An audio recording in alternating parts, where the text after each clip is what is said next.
Guna menghilangkan rasa bosan dan menumbuhkan semangat berkompetisi selama libur pandemi COVID-19, SMP Pusri Palembang mengadakan festival lomba online yang diikuti oleh 100 sekolah dasar sekota Palembang.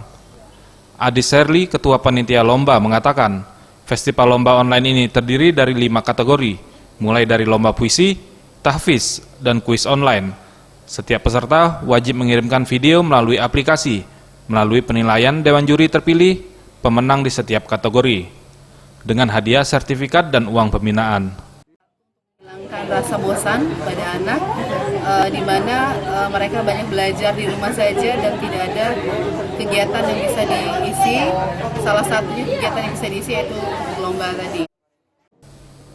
Fadil dan Rizkwazi, salah satu pemenang, cukup tertantang mengikuti perlombaan ini karena melalui sistem online dan diikuti banyak peserta. Berkat bimbingan guru dan orang tua dapat menjadi terbaik dalam festival lomba online ini. Sangat bangga atas kerja keras yang saya lakukan. Bangga karena bisa membanggakan orang tua karena bisa menang dalam lomba ini. Festival lomba online ini dimulai dari 19 Mei hingga 20 Juni 2020. Tim Liputan, Sriwijaya TV.